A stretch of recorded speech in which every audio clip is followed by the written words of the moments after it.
Wait. മക്കളെ, ഇന്നത്തെ ഹിന്ദി എക്സാമിൻ്റെ ആൻസർ കീയാണ് നമ്മൾ നോക്കുന്നത്. ഒന്നാമത്തെ ആക്ടിവിറ്റി തന്നിരിക്കുന്ന സൂചന വായിച്ചിട്ട് താഴെയുള്ള ക്വസ്റ്റ്യൻ ആൻസർ എഴുതാനാണ്. അനൂക്കോ एक साइकिल लेनी दी, माम को तो उसने मना लिया, पर पापा नहीं माने. उन्हें लगता है कि अनु का हर आग्रह पूरा होता रहा तो वह बिगड़ जाएगी. पापा एक गुल्लक लाए और बोले, पहले कुछ पैसा जमा कर लो, फिर साइकिल ले लेना. गुल्लक एक खूबसूरत हाथी के आकार का था. നോക്കാം ഒന്നാമത്തെ ആൻസർ. ഗദ്यांश के आधार पर सही प्रस्ताव चुनकर लिखिएമാണ് പറഞ്ഞിരിക്കുന്നത്. അനുവിനെ പാപ്പാക്കോ മനാലിയ, അനുവിനെ മാംകോ മനാലിയ. അതാണ് ശരിയായിട്ടുള്ള ആൻസർ. അനുവിനെ മാംകോ മനാലിയ. അടുത്തത് പാപ്പാക്കോ കിസ്കാ ഡർദ, പാപ്പാക്കോ കിസ്കാ ഡർദ, അനുക്കെ ബിഗഡ് ജാനേക്ക എന്നാണ് ആൻസർ. അനുക്കെ ബിഗഡ് ജാനേക്ക, ഇതാണ് അതിൻ്റെ ആൻസർ ആയിട്ട് വരുന്നത്. അടുത്ത നോക്കാം. അനു ക്യാ ചാത്തി ദി और पापा क्या लाए. अनु साइकिल चाहती थी, पापा गुल्लक लाए. गुल्लक किसके आकार का था? हाथी के आकार का था अല്ലേ. അടുത്ത നോക്കാം. साइकिल खरीदने के लिए पापा ने क्या उपाय बताया. गुल्लक में पैसा जमा करने का. ഇതാണ് അതിൻ്റെ ആൻസർ ആയിട്ട് വരുന്നത്. ഇനി രണ്ടാമത്തെ ആക്ടിവിറ്റി നോക്കാം. പ്രേമക്കെ സിവ ആർ കുച്ചിനെ ഈ ഡയറിയുടെ ഭാഗം വായിച്ചിട്ട് താഴെയുള്ള ചോദ്യത്തിന് ഉത്തരം എഴുതാനാണ് പറഞ്ഞിരിക്കുന്നത്. പ്യാർ കേലിയെ ഗണ്ഡമേ പ്രയുക്ത ശബ്ദ കോൻസാഹ എന്നാണ് ചോദിച്ചത്. പ്യാർ സ്നേഹം എന്നതിന് ഇതിലിതാ പ്രേമാണ് അല്ലേ, പ്രേം എന്നാണ്. അത് നമുക്കിവിടെ തന്നിട്ടുണ്ട്. എന്താണ് അതിൻ്റെ ആൻസർ ആയിട്ട് വരുന്നത്? പ്രേം എന്നാണ്. ഇനി അടുത്തത് സങ്കേതോക്കെ സഹായതാസെ ധർത്തിമേ പ്രേം സബ്സെ താക്കത്വർ മൂല്യ ഹേ വിഷയ പർ ലഘുലേഖ ലിഖേ. ലഘുലേഖ എഴുതാനാണ് പറഞ്ഞത്. നമ്മൾ കഴിഞ്ഞ ദിവസം നോക്കിയ ക്വസ്റ്റ്യൻ ഇതേ ക്വസ്റ്റ്യൻ തന്നെ ഉണ്ടായിരുന്നു അല്ലേ, ലഘുലേഖ എഴുതാൻ വേണ്ടിയിട്ട്. നിങ്ങൾക്ക് ഇവിടെ സൂചനയും തന്നിട്ടുണ്ട്. പിന്നെ നിങ്ങൾക്ക് ഇവിടെ അതിൻ്റേതായിട്ടുള്ള ഒരു എന്താ പറയുക, പ്രേമക്കെ സിവാർ കൊച്ചിനേഹിം എന്ന പാഠഭാഗത്തുനിന്ന് ഒരു പാരഗ്രാഫും ഇവിടെ തന്നിട്ടുണ്ട് അല്ലേ, ഒരു പാരഗ്രാഫ് ഉണ്ട്. അപ്പോൾ ഇതും വായിക്കുക. അതുപോലെ തന്നെ നിങ്ങൾക്ക് തന്നിട്ടുള്ള സൂചനയും കൂടെ വായിച്ചിട്ട് ഏകദേശം നിങ്ങളുടെ ഐഡിയയ്ക്ക് അനുസരിച്ച് എഴുതിയിട്ടുണ്ടാവും എന്ന് കരുതുന്നു. ഇവിടെ എഴുതിയത് കാണിച്ചു തരാം. പ്രേമ ലോഗോं के बीच एक मजबूत बंधन बनाता है. प्रेम सभी रिश्तों की मूल सामग्री है. अगर एक इंसान में प्रेम नहीं है तो वह दूसरे इंसान को इंसान के रूप में नहीं देख सकता. प्रेम के बिना कोई मानवता नहीं है. दोस्ती प्रेम से बनती है. प्रेम नहीं तो दोस्ती टूट जाएगी. धरती में प्रेम सबसे ताकतवर मूल्य है അല്ലേ. നമ്മൾ പഠിച്ച സെൻറ്റൻസുകൾ തന്നെ ഉണ്ട് ഇതിൽ. നിങ്ങൾ കാണാതെ പഠിച്ച 3-4 സെൻറ്റൻസ് ഉണ്ടായിരുന്നു. അതായത് സ്നേഹത്തിനെ കുറിച്ചിട്ടല്ലേ, പ്രേം താക്കത്വർ മൂല്യ എന്നത് നമ്മൾ പഠിച്ചതായിരുന്നു. അതുപോലെ തന്നെ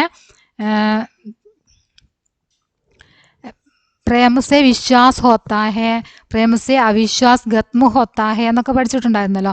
ആ സെൻറ്റൻസും കൂടെ നമുക്കിതിലേക്ക് ചേർത്ത് കൊടുക്കാൻ പറ്റും. ഇനി അടുത്തത് നോക്കാം. ബാരിഷ് കെ ബാദ് കഹാനി കാ ഹംശ പഠേം और प्रश्नों के उत्तर लिखें എന്നാണ് പറഞ്ഞിരിക്കുന്നത്. गुडली अभी कीड़े को जाते हुए देख ही रही थी. गुड्डू ने आवाज दी, दे गुडली गूगल गया. कितनी सुंदर मखमली लाल रंग की कीड़ी होती है गूगल गाय. बारिश के अलावा और किसी मौसम में दिखती ही नहीं. നമുക്കിവിടെ ഒരു വാർത്താലാപം ഉണ്ടാക്കാൻ വേണ്ടി തന്നിട്ടുണ്ട്. അതിലേക്ക് വേണ്ട സെൻറ്റൻസ് നിങ്ങൾ ഇവിടെ തന്നിരിക്കുന്ന ഈ പാരഗ്രാഫിൽ നിന്ന് തന്നെ നിങ്ങൾക്ക് അതിലേക്ക് വേണ്ട എല്ലാ സെൻറ്റൻസും കിട്ടും. അതിന് വേണ്ട എല്ലാ സെൻറ്റൻസുകളും ഇവിടെ തന്നെ ഉണ്ട് അല്ലേ. അപ്പോൾ നമുക്ക് ഇതിലുള്ള ആദ്യത്തെ ക്വസ്റ്റ്യൻ നോക്കാൻ. ഗോകുൽ ഗയ കിസ് മൗസമേ ദിഖ്തി ഹേ. ഗോകുൽ ഗയ ബാരിഷ് കെ മൗസമാണ് അല്ലേ. ഇനി അടുത്തത് നോക്കാം. ഗുഡ്ഡു और गुडली गोकुल गैया को देखते हैं. वे उसे पकड़कर स्कूल ले जाना चाहते हैं. दोनों के बीच बातचीत എഴുതാനാണ്. അതായത് ഇവിടെ 2 സെൻറ്റൻസ് തന്നിട്ടുണ്ട്. ഗുഡ്ഡു പറയാണ് ദേഖ് ഗുഡലി ഗോകുൽ ഗായ്. ഗുഡലി പറയുന്നു വാ ബഹുത്ത് സുന്ദർ. ഇനിയും ഗുഡ്ഡു ആണ് പറയുന്നത്. അത് നമുക്ക് ഇവിടെ നിന്ന് എടുക്കാം സെൻറ്റൻസ്. ദേക്ക് ഗുഡലി ഗോകുൽ ഗായ്, അത് നമ്മൾ പറഞ്ഞതാണ്, അതിൽ വന്ന സെൻറ്റൻസ് ആണ് അല്ലേ. ദേക്ക് ഗുഡലി ഗോകുൽ ഗായ് എന്നത് അവിടെ ഉണ്ട്. കിത്തനി സുന്ദർ അവിടെ ഉണ്ട്. ഇനി മഗ്മലി ലാൽ രംഗ് കി കീടി. ഇത് മഗ്മലി ലാൽ രംഗ് കി കീടി എന്നത് ആർക്ക് പറയാം? അടുത്തതായിട്ട് ഗുഡ്ഡുവിന് പറയാം അല്ലേ. ഗുഡ്ഡു പറയാണ് മഗ്മലി ലാൽ രംഗ് കി കീടി എന്ന് പറയാണ്. ബാരിഷ് കെ അലാവ और किसी मौसम में दिखती ही नहीं. അപ്പോൾ അടുത്ത ആൾക്ക് എന്ത് പറയാം? ബാരിഷ് കെ മൗസമേ ഇസേ ദിഖ്താ ഹെ, അല്ലെങ്കിൽ ഈ സെന്റൻസ് അതുപോലെ തന്നെ എഴുതാം. ബാരിഷ് കെ അലാവ ഓർ കിസി മൗസമേ ദിഖ്തി ഹി നഹീം എന്ന് അതുപോലെ തന്നെ വേണമെങ്കിൽ ആ സെന്റൻസ് അങ്ങോട്ടേക്ക് എഴുതാം. ഇനി അടുത്ത ഗുഡ് പറയാണ്, നമുക്കിതിനെ തീപ്പെട്ടിക്കൂട്ടിലാക്കാം എന്ന് ചോദിക്കല്ലേ. ഹംകോ ഉസേ മാച്ചിസ് കി ഡിബ്ബേമേ ബന്ദേ, നമുക്കിതിനെ എന്താ പറയുക, തീപ്പെട്ടി കൂട്ടിൽ അടയ്ക്കാം എന്ന് പറയാണ്. ഗുഡലി പറയുന്നു ഹാ എന്ന് പറയാണ്. ഗുഡലി അതെ അങ്ങനെ ചെയ്യാമെന്ന് എന്നത് ശരി വെച്ചുകൊണ്ട് അവൾ ഹാ എന്ന് പറയുന്നു.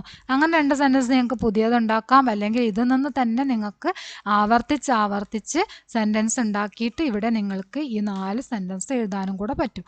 ഓക്കെ, നിങ്ങളുടെ ഐഡിയയ്ക്ക് അനുസരിച്ച് നിങ്ങൾ എഴുതിയിട്ടുണ്ടാവും എന്ന് കരുതുന്നു. ഇനി അടുത്തത് ഹത്തിയോ की रह गुजर पाड़ के आधार पर प्रश्नों के उत्तर लिखे. നമ്മളിത് പറഞ്ഞതാണ് അല്ലേ, കഴിഞ്ഞ എക്സാമിൽ നമ്മൾ കഴിഞ്ഞ ദിവസം ക്വസ്റ്റ്യൻ പറഞ്ഞതായിരുന്നു. ചിത്രോं के आधार पर वाक्यों को क्रमबद्ध करेമെന്നാണ്. छोटा बच्चा डिवाइडर पार करने में असमर्थ होता है. ചിത്രോं के आधार पर वाक्यों के क्रमबद्ध करे, ചിത്രത്തിനനുസരിച്ചാണ് ചെയ്യേണ്ടത്. അപ്പോൾ നമുക്കിവിടെ ഒന്നാമത്തെ ചിത്രത്തിൽ എന്താണുള്ളതെന്ന് നോക്കാം. രണ്ടാമത്തെ ചിത്രത്തിൽ പുറത്തേക്ക് പോകുന്നതാണ്. അപ്പോൾ നമുക്ക് ഈ ചിത്രത്തിനനുസരിച്ച് പറയാം. छोटा बच्चा डिवाइडर पार करने में असमर्थ होता है. हथिनी और उसका बड़ा बच्चा आसानी से डिवाइडर पार करते हैं. हथिनी अपने दोनों बच्चों के साथ सड़क पार कर रही है. हथिनी डिवाइडर पार करने में छोटे बच्चे की सहायता करती है. അപ്പോൾ എന്താണ്? ഹത്തിനി അപ്പനെ ദോനോ ബച്ചോ കെ സാത്ത് സടക്ക് പാർ കർ രഹി ആണ് ഒന്നാമത്തെ അല്ലേ. ഒന്ന്, രണ്ട് കുട്ടികളുടെയും കൂടെ റോഡ് ക്രോസ് ചെയ്യാൻ പോകുന്നതാണ് ഒന്നാമത്തത്. ഇനി രണ്ടാമത്തെ നോക്കാം. രണ്ടാമത്തെ പിക്ചർ എന്താണ്?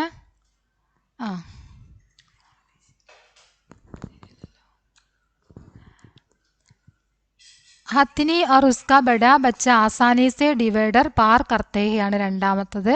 ഹത്തിനി और बड़े बच्चे आसानी से डिवाइडर पास करते हैं, ഇതാണ് രണ്ടാമത്തെ അല്ലേ. ഇനി നമുക്ക് നോക്കാം മൂന്നാമത്തത്. छोटा बच्चा डिवाइडर पार करने में असमर्थ होता है. മൂന്നാമത്തേതാ ചോട്ടെ ബച്ച അസമർത്ഥ ഹോത്ത, കണ്ടോ, അതിന് അവിടെ നിന്ന് പാസ് ചെയ്യാൻ വേണ്ടിയിട്ട് പറ്റുന്നില്ല. മൂന്നാമത്തെ. ഇനി നാലാമത്തത് ഹത്തിനി ഡിവൈഡർ പാർ കർണമേ ചോട്ടെ ബച്ചേക്കോ സഹായത കർത്തിയെ, എന്താണ്? ഹത്തിനി ഈ ആനക്കുട്ടിക്ക് അവിടെ നിന്ന് കടന്നു പോകാൻ വേണ്ടിയിട്ട് പിടിയാനെ സഹായിക്കുന്നു അല്ലേ, നാലാമത്തത്. അപ്പോൾ ഇവിടെ നമ്പർ എഴുതിയിരിക്കുന്ന പ്രകാരം തന്നെയാണ് 1, 2, 3, 4. ഓക്കെ, ഇങ്ങനെയാണ് അത് വരുന്നത്. ഇനി അടുത്ത നോക്കാം. യഹാ ബച്ചേക്ക് പ്രതി ഹത്തിനിക്ക കോൺസ മനോഭാവ് പ്രകട ഹോത്താ ഹെ എന്നാണ് ചോദിച്ചത്. പ്രേമക്ക മനോഭാവ് എന്നാണ് അതിൻ്റെ ആൻസറായിട്ട് വരുന്നത്. ഇനി അഞ്ചാമത്തെ,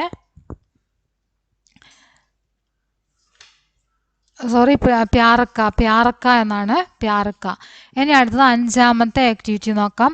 ജന്നത്ത് കെ ബച്ചെ ഫിലിമി ലേഖക യഹ് അംശ് പഠേ और प्रश्नों के उत्तर लिखे എന്നാണ്. ഫിലിം കാ നാം ഹെ ചിൽഡ്രൻ ഓഫ് ഹെവൻ. ഇത് നമ്മളിപ്പോൾ നോക്കിയ ക്വസ്റ്റ്യൻ, കഴിഞ്ഞ ദിവസം നോക്കിയ ക്വസ്റ്റ്യൻ പറഞ്ഞതായിരുന്നു അല്ലേ. അപ്പോൾ നമുക്ക് നോക്കാം. ചിൽഡ്രൻ ഓഫ് ഹെവൻ കഹാം കി ഫിലിം ഹെ എന്താണ്? ഇറാനി ഫിലിമാണ്, നമ്മൾ പഠിച്ചതാണ് അല്ലേ. ഇതാണ് അതിൻ്റെ ആൻസറായിട്ട് വരുന്നത്. Aapke school may സുരീലി Hindi Munch K നേതൃത്വ മേ ചിൽഡ്രൻ ഓഫ് ഹെവൻ കാ പ്രദർശൻ ഹോനെ വാല ഹെ ഉസ്കി സൂചന ദേത്തെ ഹുയെ ഏക് ഉദ്ഘോഷണ തയ്യാർ കരേ. നമ്മൾ കഴിഞ്ഞ എക്സാമിൻ്റെ ഒരു മോഡൽ നോക്കിയതിൽ ഇതുപോലെ തന്നെ ഉദ്ഘോഷണം ഉണ്ടാക്കാനുണ്ടായിരുന്നു. അതെങ്ങനെയാണ്? ഇന്നലെ നോക്കിയ ക്വസ്റ്റ്യൻ അല്ലേ, ഇന്നലെ ഇട്ട ക്വസ്റ്റ്യൻ ആയിരുന്നു അത്. അതിൽ ഇത് തന്നെ ക്വസ്റ്റ്യൻ ഉണ്ടായിരുന്നു. പക്ഷേ ക്വസ്റ്റ്യനിൽ ചെറിയ മാറ്റം, അത് ചെറിയ മോഡലിൽ ചെറിയ വ്യത്യാസങ്ങൾ ഉണ്ടായിരിക്കും. എങ്ങനെയാണ് ചെയ്യേണ്ടതെന്ന് നിങ്ങൾ പഠിച്ചു കഴിഞ്ഞാൽ ഏത് രീതിയിൽ മോഡൽ മാറ്റി ചോദിച്ചു കഴിഞ്ഞാലും നിങ്ങൾക്ക് ചെയ്യാൻ പറ്റും. അപ്പോൾ ഇവിടെ തന്നിരിക്കുന്ന ഈ 2 സെൻറ്റൻസ് നോക്കിയിട്ട് നിങ്ങൾ ഉദ്ഘോഷണം എഴുതുക. നേരത്തെ കഴിഞ്ഞ ക്ലാസ്സിൽ ആ ക്വസ്റ്റ്യനിൽ പറഞ്ഞു തന്നതിനനുസരിച്ച് നിങ്ങൾ ചെയ്തിട്ടുണ്ടാവും എന്ന് കരുതുന്നു. ഇനി അടുത്തത് സാഫ് സഫായി മേ അവൽ ഗാവ് ലേഖക യഹ് അംശ് പഠേ और प्रश्नों के उत्तर लिखिയാണ്. मावलिन लोग कूड़े कचरे इकट्ठा कर किसके लिए इस्तेमाल करते हैं? എന്താണ്? ഗേത്തി के लिए ആണ് അല്ലേ. ഇനി ലാസ്റ്റ് स्वस्थ रहने के लिए पर्यावरण को साफ रखना है यह സന്ദേശ് देने वाला एक പോസ്റ്റർ തയ്യാർ करे പോസ്റ്റർ തയ്യാറാക്കാനാണ് പറഞ്ഞത്. വളരെ സിമ്പിളായിട്ട് നമുക്ക് ചെയ്യാൻ പറ്റിയ കാര്യമാണ് പോസ്റ്റർ. സന്ദേശ് ദേനെ വാലെ പോസ്റ്ററാണ്. അപ്പോൾ സബ്കാ സ്വാഗതം ഒന്നും വെക്കാതെ ചെയ്താൽ മതി. ഇവിടെ അതിനുള്ള സന്ദേശം തന്നിട്ടുണ്ട്. സ്വസ്ഥ രഹിനെ കെ ലിയെ പര്യാവരൺ കോ സാഫ് രഖ്ന എന്ന സന്ദേശം തന്നിട്ടുണ്ട്. ആ സന്ദേശം എഴുതുക, പോസ്റ്റർ എന്ന് എഴുതുക, സന്ദേശം എഴുതുക, പിക്ചർ വരയ്ക്കുക അല്ലേ. പിന്നെ പ്രകൃതി ഹമാരി മാം എന്ന് കൂടെ ഒരു സെൻറ്റൻസ് കൂടെ നിങ്ങൾക്ക് വേണമെങ്കിൽ എഴുതാം. പ്രകൃതി നെഹിയും പ്രകൃതി ഹമാരി മാം എന്ന ഒരു സെൻറ്റൻസ് എഴുതുക. ഇവിടെ തന്നിരിക്കുന്ന സെൻറ്റൻസ് എഴുതുക, പിക്ചർ വരയ്ക്കുക, ബോക്സ് വരയ്ക്കുക, പോസ്റ്റർ എന്നേറ്റിട്ട് നിങ്ങൾ അടിപൊളിയായിട്ട് ചെയ്തിട്ടുണ്ടാകും എന്ന് കരുതുന്നു. വളരെ സിമ്പിളായ ക്വസ്റ്റ്യൻ ആയിരുന്നു. നമ്മൾ പറഞ്ഞ ക്വസ്റ്റ്യനൊക്കെ ഏകദേശം വന്നിട്ടുണ്ട്. പല കുട്ടികളും ഇത് തന്നെ വരുമോ എന്ന് സംശയം ചോദിച്ചിട്ടുണ്ടായിരുന്നു. അത് തന്നെ വന്നിട്ടില്ലെങ്കിലും അതേ മോഡലിൽ അതുപോലെ തന്നെ ഏകദേശം നിങ്ങൾക്ക് ചെയ്യാൻ പറ്റിയ രീതിയിൽ തന്നെ വന്നിട്ടുണ്ട്. നമ്മൾ കഴിഞ്ഞ ക്ലാസ്സിൽ പറഞ്ഞ ഏകദേശം എല്ലാ ക്വസ്റ്റ്യനും ഇതിൽ ചോദിച്ചിട്ടുണ്ട്.